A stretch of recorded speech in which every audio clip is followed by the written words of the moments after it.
If we want freedom, we need to have the courage to ask for it. That's the only way.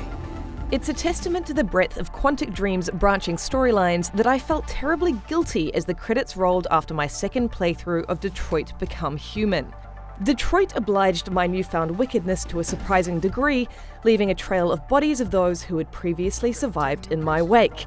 And while it never seems to know when enough heavy-handed expositional dialogue is enough, Detroit Become Human manages to be a frequently moving melodrama that bends to your choices with meaningful results.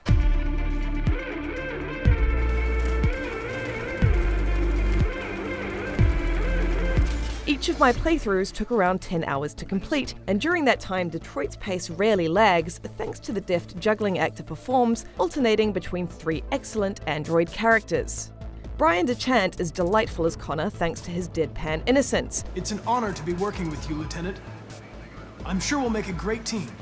Valerie Curry brings quiet strength to Kara and excels at selling her love for her ward Alice, who is quite possibly the least charismatic video game child to have ever existed. I'm sorry, Alice. You used me to steal that money. How could you do that? I trusted you. Jesse Williams employs all of his dreamy Grey's Anatomy warmth as Marcus, and despite the interesting moral tug-of-war within him, is never unlikable no matter how you choose to play him. Their faces are all rendered with an astounding level of detail, especially on the PlayStation 4 Pro. Based on your choices though, you can change their personalities and the tone of their individual stories.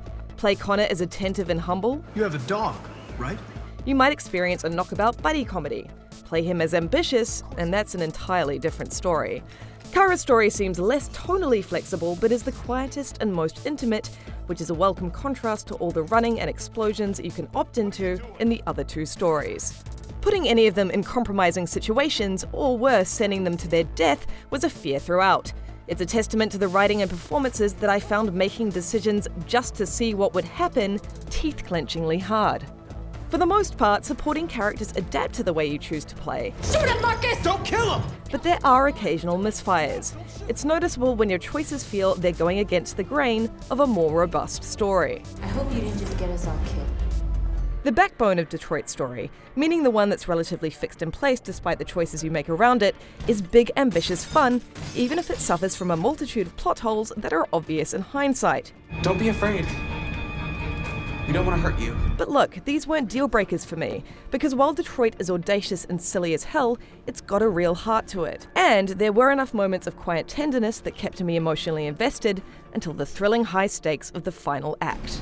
With this in mind, there is a lot of clumsy exposition and dialogue I was willing to forgive, as one would while watching a fun B-movie. But occasionally, Detroit ignores the standard writing rule of show, don't tell to such an extent that I was yanked out of the story. I wish its ideas had more room to breathe before being trampled by someone spelling out the meaning for us. Androids are so fucking wonderful. They never fail, they're never tired, never sad.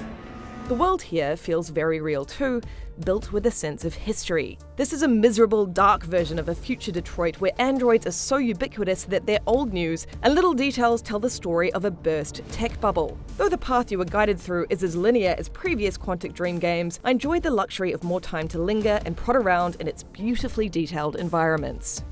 The way you interact with the world around you hasn't really evolved much from Quantic Dream's usual timed button press formula, which is unobtrusive and mostly works. A new Android detective mode allows you to scan your environment to reconstruct crime scenes, and fast-forwarding and rewinding through these is a lot of fun, as is a new ability to pre-construct scenarios before you execute them. Like Beyond Two Souls before it though, Detroit Become Human struggles to justify its multiple fight scenes with meaningful interactivity. Why make them interactive at all if you have to try so hard to fail? Of course, the way you play Detroit is primarily through the choices you make within it. While there's still that immovable backbone of a story, I found its branching paths to be multiple and deep. Quantic Dream was smart in making these paths transparent through flowcharts introduced at the end of each chapter, showing you just how differently it could have played out. Comparing endings, not only between my first and second playthroughs, but with other players, revealed some shocking differences. One playthrough isn't enough to see what Detroit Become Human's deceptively complex scenarios have to offer, and its characters and world building are interesting enough that it was a pleasure to go back to see what I'd missed the first time. Though I wish its story had been handled with a softer touch, its well-written and acted central trio were vital enough to me that I felt genuine distress when they were in danger, and a sense of victory when they triumphed, particularly when my choices had such a permanence that raised the stakes throughout.